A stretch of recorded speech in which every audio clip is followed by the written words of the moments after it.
Monsieur! Monsieur!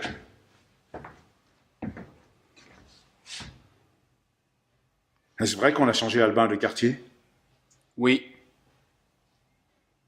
Monsieur, j'ai besoin d'Alvin pour vivre. Vous savez que je n'ai pas assez de quoi manger avec la ration de la maison et qu'Albin partageait son pain avec moi. C'était son affaire. Monsieur, est-ce qu'il n'y aurait pas moyen de faire remettre Albin dans le même quartier que moi? Impossible. Il y a décision prise. Par qui? Par moi. J'ai déjà créé cette pièce avec quelqu'un d'autre, il y a une dizaine d'années.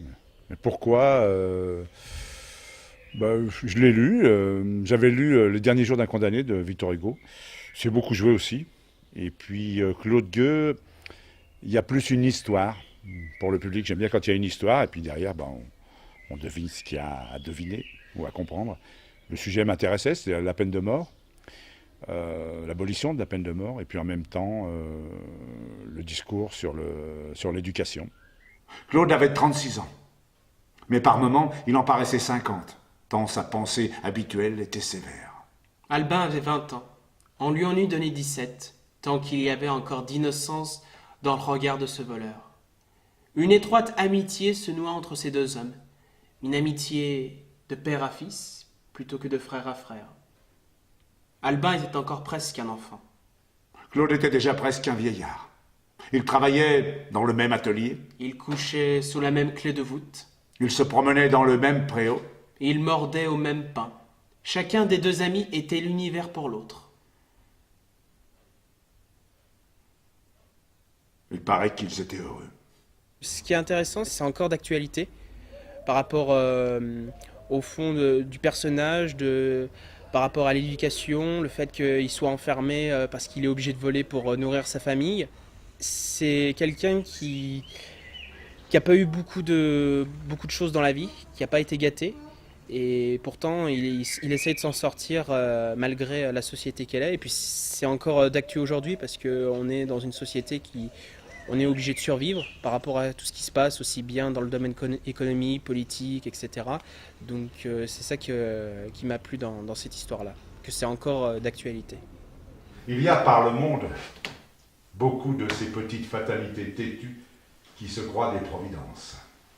Voilà donc ce que c'était que le directeur des ateliers de la prison centrale de Clairvaux.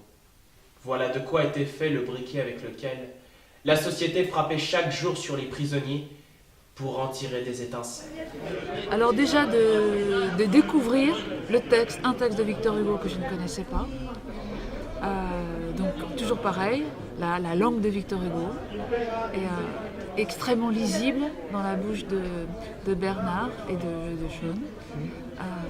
Donc du coup très efficace, très simple, très efficace, on entend tout et du coup voilà, on prend tout, quoi. On reçoit tout. Un texte que j'avais vu il y a 10 ans joué par Bernard tout seul et je trouve qu'à deux ça donne un peu plus de pêche au texte.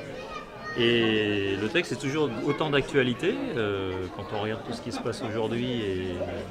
On peut pas savoir ce qui va se passer. Je suis d'avis qu'il faut pas penser que tout est acquis. Il faut toujours se remettre en question et savoir que tout peut être remis en cause et qu'il faut se battre quand même pour ce qu'on a et ce qu'on a déjà obtenu. Cette tête de l'homme du peuple, cultivez-la, défrichez-la, arrosez-la, fécondez-la, éclairez-la, moralisez-la, utilisez-la, vous n'aurez pas besoin de la couper.